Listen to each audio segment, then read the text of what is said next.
bandiraɓe musibi tedduɓi en puɗɗirima e indi gueno mbo senare wodani kisɗo kisnuɗo kisnowo mbo kisal ala to gaga muɗum towɗo townuɗo kala ko towi mbo pittali e arsigi yimɓe woni tamande mum on woni jiɗowo waɗa baɗowo laato en puɗɗirima e indi gueno caabiɗo gurdam lori hen enɗam jokki guiɗogol e kala kina gardina gurdam aade rutti jurni ɗum en juule Mouhammadou cuɓaɗo ɓurnaɗo e windere goto mo gueno yiiɗi keddiɗe kala o yiɗirma gam yidde men nulaɗum sallallahu taala alayhi wa sallam en jettinene baba ɓen gaddan men wodede oɗo duna hilifaɓe diine aada e dendagal yeɓiyankoɓe ayaw Piindi TV ha tengte émission men Njuddu Jeeri ala no mbatten bandiraɓe sowona bismuɗen hoɓɓe men arɓe émission Njuddu Jeeri goni kedi Njuddu Jeeriji mawɗi puɗɗortoɗen machallah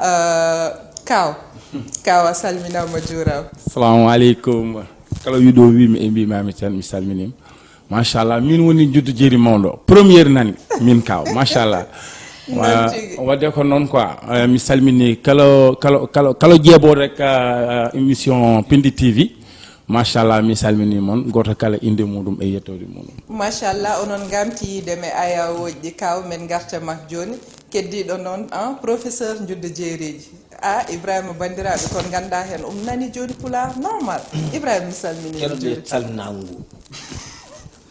eyo on jarama bandiraɓe fulɓe ndeysan a horam mi salmini on mi juurimama on mi yetti on mboɗo yetta kala mbiyowo wimi e wimami e wiyowo min mbindiri mboɗo yetta Allah noon Allah tagiɗo men Allah waɗɗuɗo men e nelaɗo Allah sallallahu alayhi wa sallam mbeɗa yetta jinnaɓe men ɓe koɓe hen e sernaɓe ɓe kono noon foof ko Allah par ce que kanko towni foof ha towi so woppi tan en yara woto woppu noon on jarama non tigui machallah a bandira musidɓe tedduɓe ko mbiɗon e pulaar Ibrahima a laaɓi de hande kam Allah warani a wiyan so Allah warama yo war men Allah warta waɗani tan dippore non tigui ma chérie mi salmini mi juurima salmini e ɓiyankoɓe ayaw Piindi TV mi salmini kala wiyo mbimi e mbima min Hawa Diaw debbo mo aram sak yirimama yarani beeɗa baccani bala maji tan jaltade ala ɗo ala mayede dañi maya noon maya ɗum caggal ma mi salmini kamɓe foof wonɓe Piindi aram sak annande Penda Sarr to ngawle noon Penda Sarr ko tanam noon ɗo jibinaɗa ɗum Njuddu Jeeri ka Njuddu Jeeri eyyi ɗo jibinaɗa ɗo mawnuɗa ɗo mi toñat tan aɗa nandane Penda Sarr de Penda Sarr ko jamba Sumbulu naam Njuddu Jeeri ala mona Njuddu Jeeri kam Njuddu Fouta Njuddu Fouta assalamu aleykum bandiraɓe haalpulaar on calminama goto foof inde mum yettode mum mi nanat nenam Rugi Sall ne wiya goto foof to salminte weltoɗo min so Pula Jeeri borom Dagak mairie mi salminima ɗon beltoɗa ɗon ha woni gonga mi salmini yimɓe foof noon jooɗiɓe ɗo ɓe kaw en Njuddu Jeeri pire original o e cubbalo jontade gonde saramo Penda Ɓalejo miñum Penda Ɓalejo on calminama min calmini kadi technicien ji caméramen uji men ɗi foof e miñam Dikki Sall debbo mo Tiguere Siré on jarama mamam mais Sumbulu yi mama borom Dagak mairie on ko pulaar holto joom naggeji joom gay e kosam joom naggeji joom gay e kosam kaw no foti wiye waɗnambo corrigé wat répété Sow Pula Jeeri eyyi borom Dagak mairie borom Dagak mairie Sow Pula Jeeri joom nayji e joom kosam gasi ko noon joom naye kosam joom naye kosam joom naye kosam way way mais kaw wi ko nayeji joom nayeji kosam joom nayi joom nagge e kosam ko goto nagge ko joom naye kosam joom naye kosam joom naye kosam eyyi joni hande émission men ken adduɓe symbole onon gandi ɗum ala min andani ɗum onon janguɓe école onon gandi ɗum ko firti symbole oɗo noon gaddirɗen ɗum hande pour kalɗo ko wona pulaar woni français woni jolf mbo pulaar mum jillitan ɗemgal gongal a haɓɓanet ɗum pulaar kese te battiniɗo hen foof kam ay symbole o koye dani ma wonat ha gatta kaw kam ɓoodima ɗum ha paari kaw kam ɓoodima ɗum eyyi ko kam ɓoodima ha paari joni Ibrahima en gaccat nan lowdi yewtere nde had men nannude question ji réponse donc ko podɗen yewtude ala temo kay temmo gaddata o ala ko kaali en joni pudduɗen so nanni oɗo puddutoɗen joni an temo a haalat temo wondata e oɗo fof ko pulaar sa juumi tan ka kaɓɓo subhanallah jarama hande noon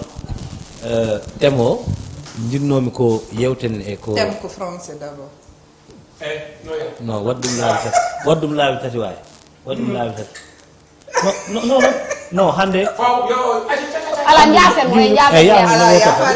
ala mo gon tan mo gon top c'est parti lowdi yewtere alors mbeɗen kam andu paɗanma eyyi joni hande yewtere amen faati koye yewtere moon onon hoɓe enen jubdi jeeri yewtere men e kono ha hande a yaltane pulaar yewtere men mek yewtere men yewtere men enen eyyi faati koye ndungu ngu ndiyam dam par exemple les inondation ji ɗi habbu sa mom tottu goɗɗo ɗum ɗo ala fole mom tottu goɗɗo joni ala fole joni mi fuɗɗoto tan gaytuɗa aɗa andi joni jinnomi ko nateɗe ɗum ɗo aɗa andi gueejo wawi en caaro en yimbal en ala toon ndiyam naatani galleji yimɓe nana yalta galleji mumen ana hoota no yumni no muusi kono noon yen yaaru hen tan hakkille par ce que sen renani ndiyam ɗam ko Allah toɓata te joni so toɓani il faut enen foof ñaagoɗen Allah yo ndiyam ɗam ar so ndiyam ɗam ari so ɓurti wona caɗele kadi joni il faut artiren hakkillaji ɗi yimɓeɓe jewta daren solution par ce que wona ko ari foof tan wiye gouvernement waɗani min ɗum ɗo gouvernement par ce que no woodi joni koñuji quoi no woodi joni maɗen habdi symbole tan leegi gokoji kon leegi eyyi joni no woodi parti ji ganduɗa akawo ma ar wallahi ma ar no woodi sengo quartier ji goɗɗi tawa ndiyam dam joni par ce que gueejo wawi autant c'était ñu xoom saɗa yaha toon koyngal ma naata ha nder leydi kono joni ɗon ɓuuri wonde il faut balla kam quoi mi udditi émission joni jeetan don sa ari e joni bon e nangu micro joni wadde sen paami yewtere nde temo hande ko inondation donc actualité gadduɗa ala min mi haalat ko yewtere mi so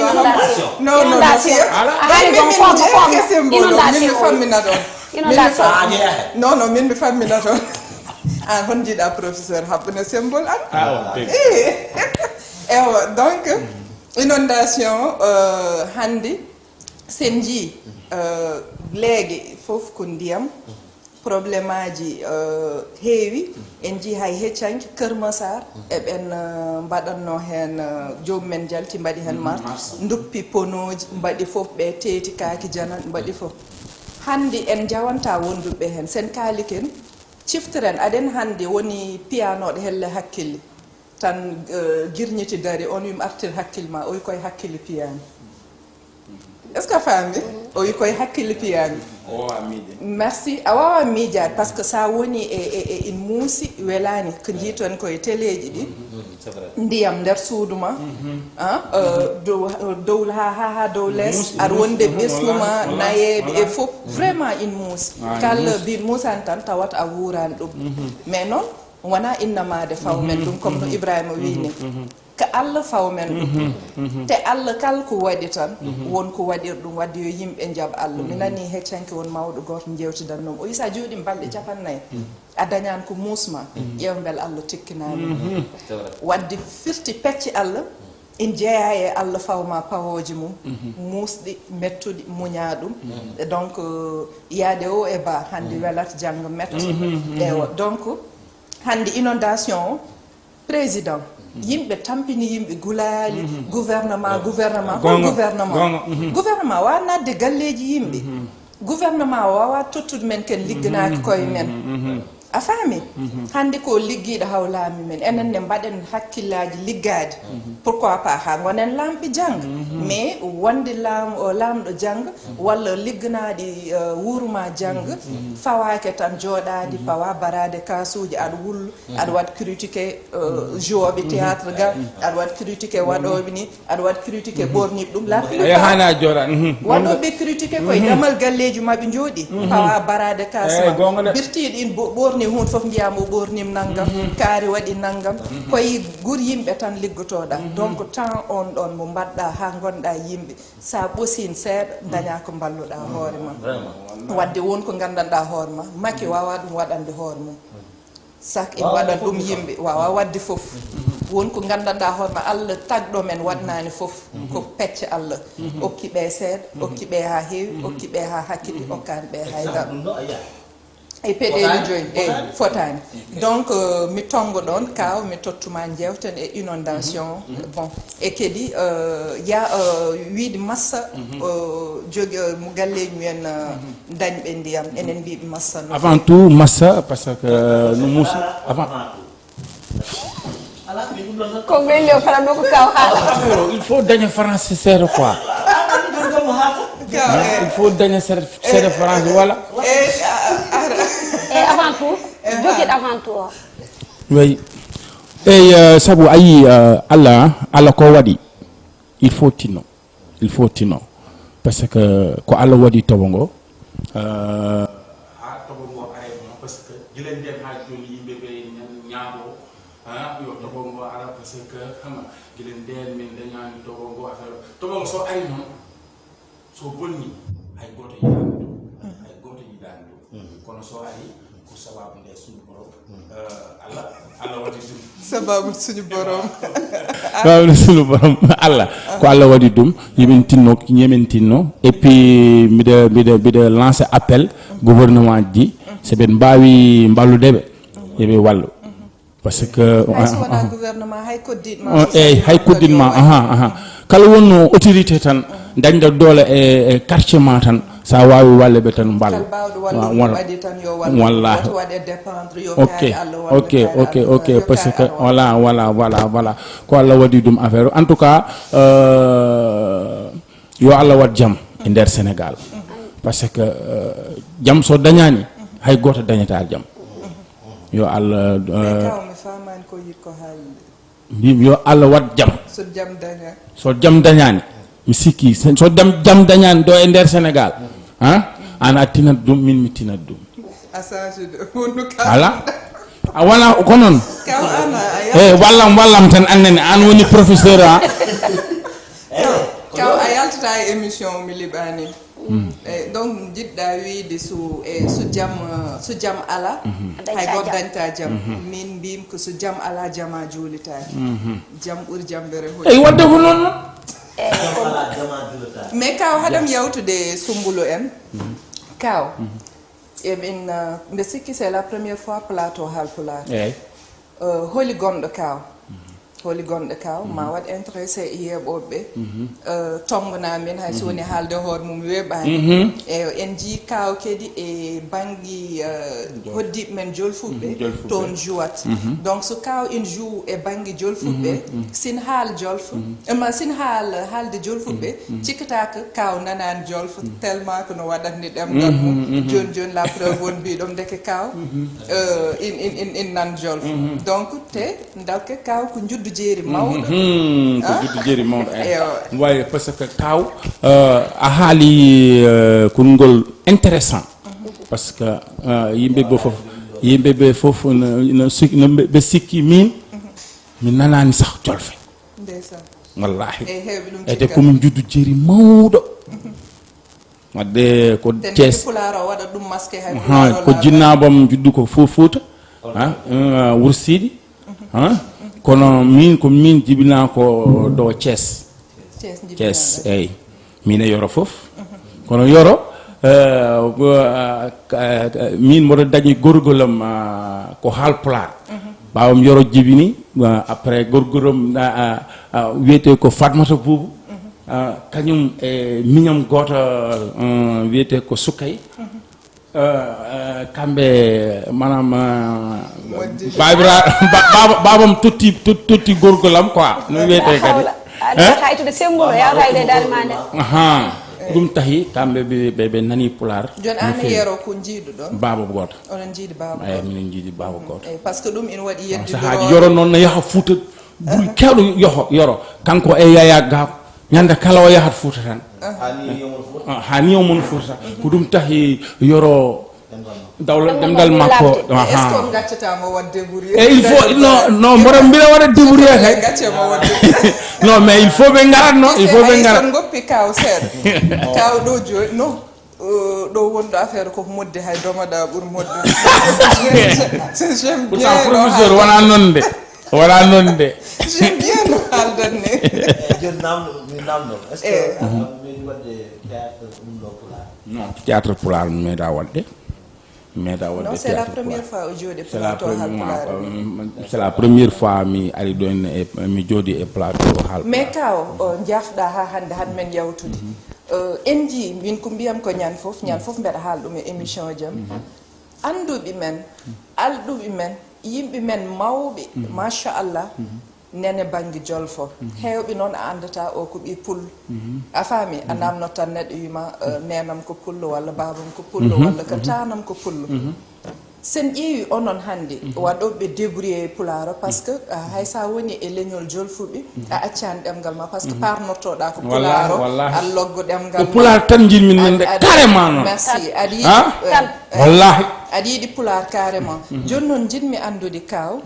nene jolfuɓe holko accim toon bel ko fulɓe gonmi garnani kaw walla kaw dañani damal pour artude leñol mum eyi min siki manam mboɗo yiidi yaade e nder fulɓe ɓe mais souvent mi dañata occasion pour yaade toon fami parce que walla so waɗa sa waɗi complexé a wawa yaade toon parce que sa wi minde min nanani e te simin nani parce que omo dañi lawol gotol min jeehi Fouta min yora en min jeehi toon min waɗi toon jammaji ɗiɗi semboɗa kala emin haalani pular labdo biyo kam pulla mo nana pular ande an war hoorema fami ete an sa waɗi complexe seeɗa tan a wawa nadde e nder fulɓe ɓe parce que a wiyat ko min nanani etena wadde ko wona noon il faut mbaɗa débrouiller min nden mi nanani sah armi warma sah mi nanani e pular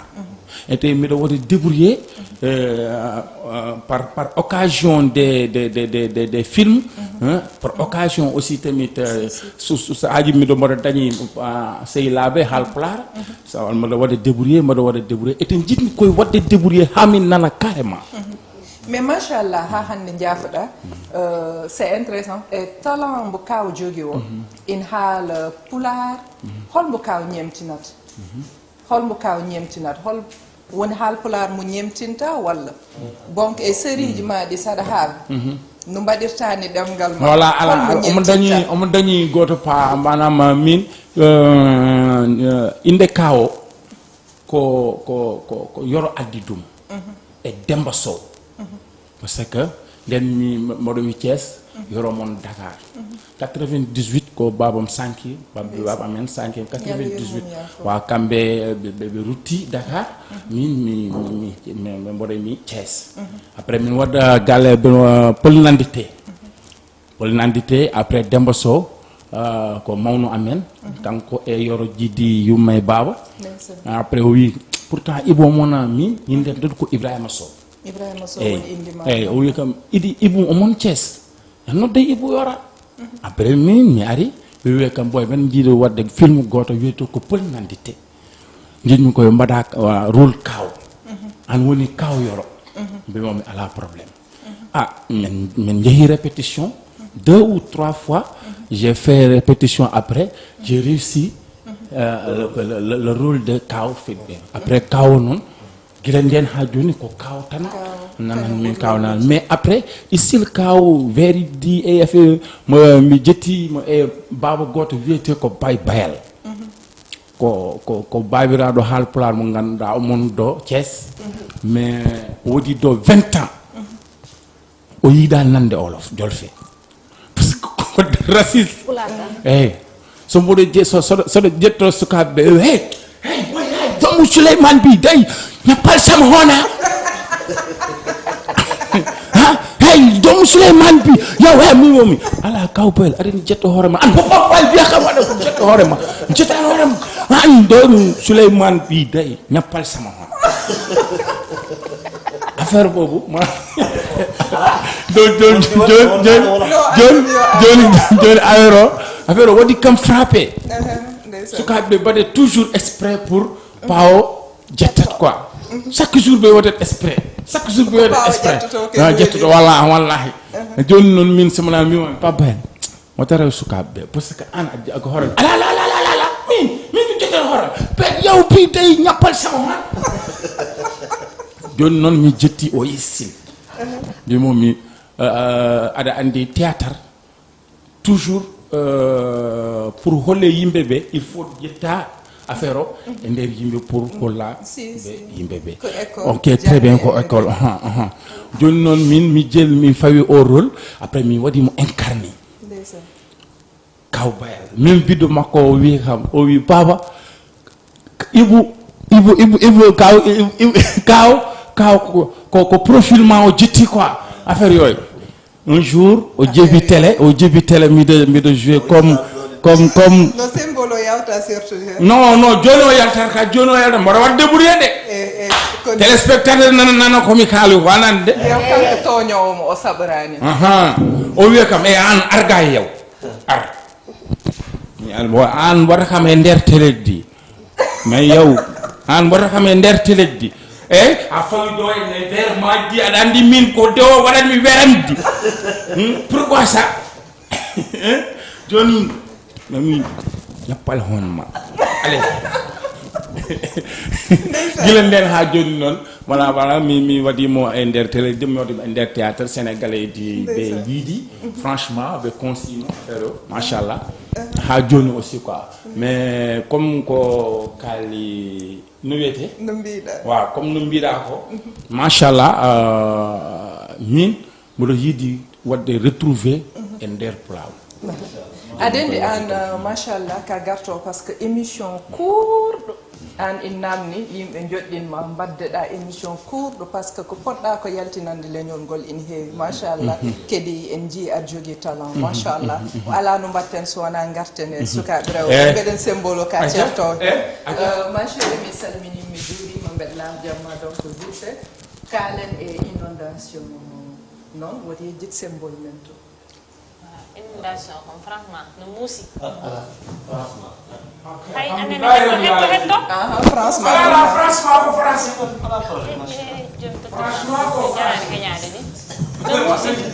no muusi par ce que so neɗɗo wi ndiyam inondation sa wonani hen tan andata ko woni inondation par ce que sa yiɗi an woni galle ma ala ndiyam ala haydara aɗa lelo aɗa daano sa fini jiya oya dañi ndiyam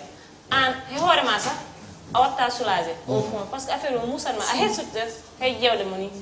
no muusi par ce que ko o wi nane o wi Guédiawaye o haali goo min toon kodmi avant nde min woni cukalel nde min janggat école ɓe sa nan ɗon koyngal ma pour yaltinde koyɗe ma so c'est difficile mais joni fof ko ndiyam wallahi no muusi franchement noon tigi joni ko partout ko ndiyam joni ala no mbatten sowona garen e Sombulu ala won haɓɓoto Sombulu ala acca puuji ami hoyma assalamu aleykum mi salmini fof mi juurima on eyi mama e weltade kadi ko garmi kadi jottimi kadi e o émission Njuddu Jeeri par ce que ko weltare no fewi par ce que ñande fof mi haalete ɗum pa WhatsApp mbimami min ko sababu ma tagui peeñmi télé e hewɓe kadi ne jiiya kam ne kettina kam à travers émission Njuddu Jeeri sehilam goto mbiɗa salminamo passage mbiɗa anndi o yeeɓa ɗum par ce que o ratta hay Njuddu Jeeri goto on wiye Mamadou yetto nde noon mi jaggani Mamadou wiyete mon to marché samedi Guédiawaye yeyata ko gesneraji joɗi comme ɗi ɓornoɗa ɗi machallah o salminama au passage ko jeeɓo Piindi TV no feewi inondation nanɗo pene des fois min mi yeɓat vidéo ji ni min kam gonnam ɗi ko ɗo tan goni ɗo somi yeeɓi tan mi woyat hay témoignage ma goto ala waɗano gonta interview YouTube jemmi ɗum tan wonko kalɗa affaire ɗum ɗo tan mi wayat min gonnam ɗi ko ɗo tan goni somi moƴƴi tan camat yemmi noon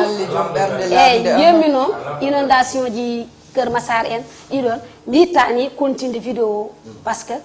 ne muusi welani gongo min to gommi ɗo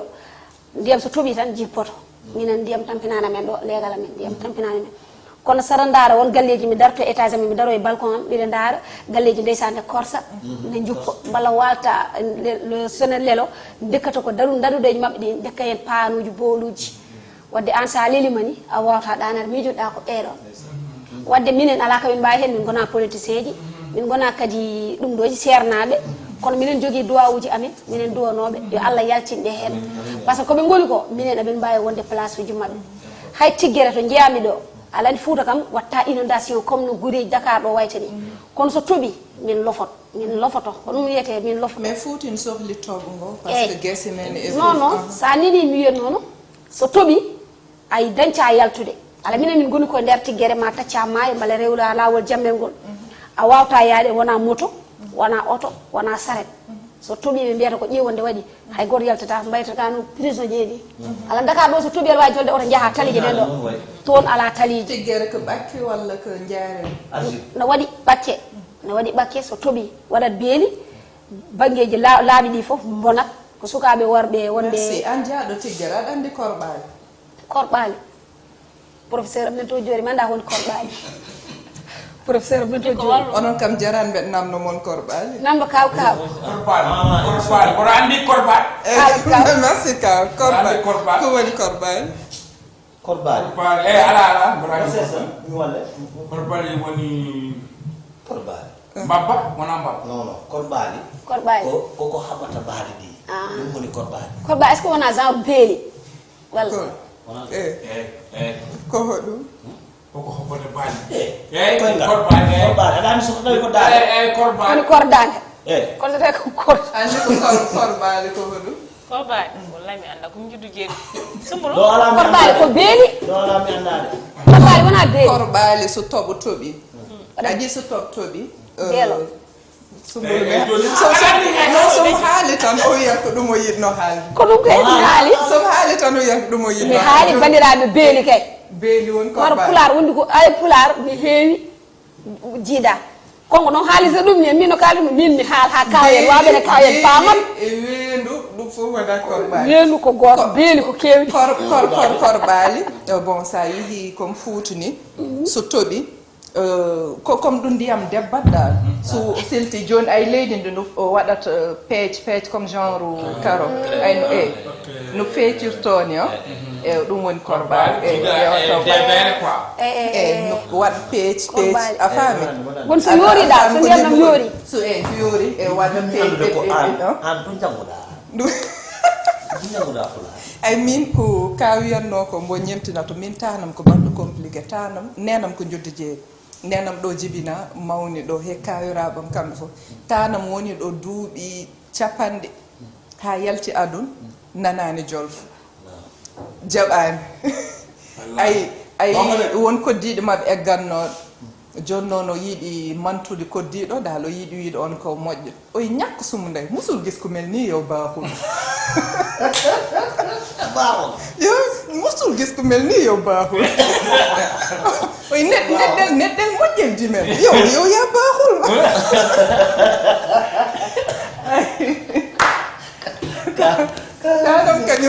tanam kañum jaɓani ndeysan ha yalti aduna mam gorko noon tanam gorko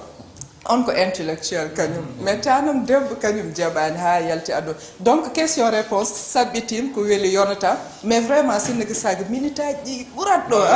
machallah mais ndeke kaw faɗɗe sukade kono min différence ame kaw min mi waɗi film pulaar min ko Njuddu Jeeri ɗo yimɓe gandi min nanani pulaar onon ɗiɗi foof non Njuddu Jeeri ɗo mais mbaɗa anda hay min waɗat film pulaar de min non mi waɗat film pulaar aɗendi hewɓe namno kam ɗum par ce que yimɓe yo paam série ɗi monte sa waɗi hen erreur tan après mbiteɗa noon wot haaltu ɗum haaltini kuɗɗa jiiɗani émission direct onon foof wasi mon nande pulaar e oɗo feeñi joni kaw somi define handi omelette mi tottimama oɗo mouchoir uji ɗiɗi danejo e ɓalejo mi wima sa ñaami waɗ hen ƴiiɗe koye danejo mbatta walla ɓalejo somi define hande omelette mi tottima mouchoir uji ɗiɗi danejo ɓalejo mi wima sa ñaami ƴettu ƴiiɗe mbaɗa ɗum e mouchoir ɓalejo walla danejo hoton mbatta ɗum omelette omelette jittumi omelette waɗimi hen mouchoir e ƴiiɗe mbatta e mouchoir waɗmi mouchoir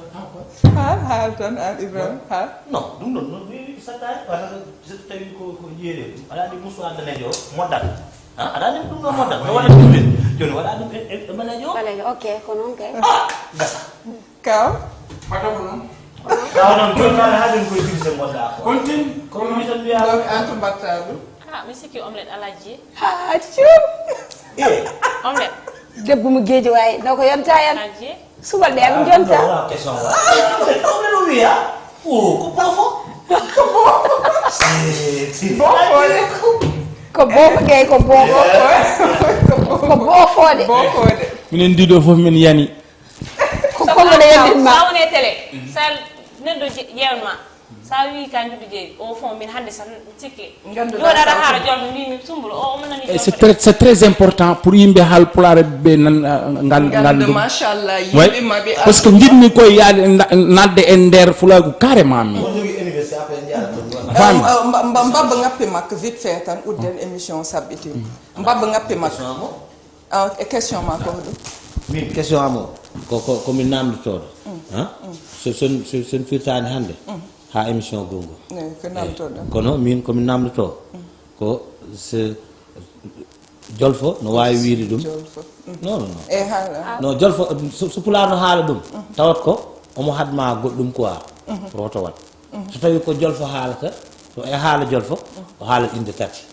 en joni fammin yimɓe vite fait mi famani jiɗɗa ko haali question min ɗo famdini yimɓe on famani mi anda ko jiɗɗa ko haali so tawi ko pulaar o wiya acca ko mbatta ko so tawi ko wolof o wiya aji ko mbatta ko moƴƴi moƴƴaani wala gasi ko ɗum ɗon nde min woni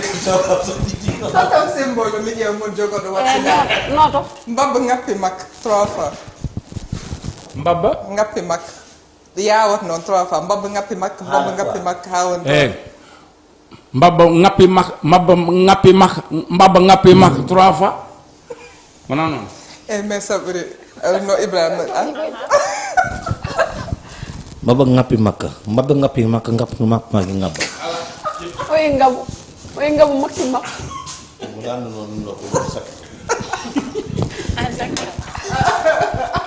mbabba ngappi émission men saɓɓiti mbabba ngappi makko vite fait mbabba ngappi ngappa mbabba ngappi ngappa mbabba ngappi ngappa oyi ala min on jalat Soumboulou haal mbabba ngappi mabba e ɗum weɓani noon franchement ewa bandiraɓe musidɓe tedduɓe ala no mbatten donc hay sen mbawa waynan dokken koɗo men kaw waynoɗa bandiraɓe wasima bandiraɓe vite fait udden émission hande koye tournage sa o won noon ndeysan mbaɗen feere ha o ari émission mo artu noon mbeɗa jarnuma hen no fewi Ibrahima e kadi disponibilité makko machallah mi salmini téléspectateur Piindi TV fof e machallah e won jooɗiɓe ɗo henne fof e surtout an ane machallah émission ko émission baɗɗo fayida noon franchement ko émission baɗɗo fayida mami rutta kadi encore par ce que min jiɗmi koye nadde e pulaar carrément franchement way par ce que kala mo dañmi tan ko pulaar on dotti kam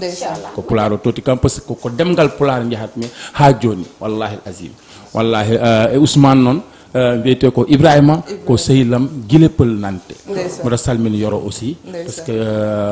simi naati e nder théâtre ha joni sababu nde ko kadi franchement machallah e technicien men Njuddu Jeeri mawɗo ko Ali Fall o wiyete ko Njuddu Jeeri maw are plateau dak chat show e dendagal onon wonnoɓe kabirɗe ɗe fof on calminama on calminirama kadi juuɗe ɓerɗe merci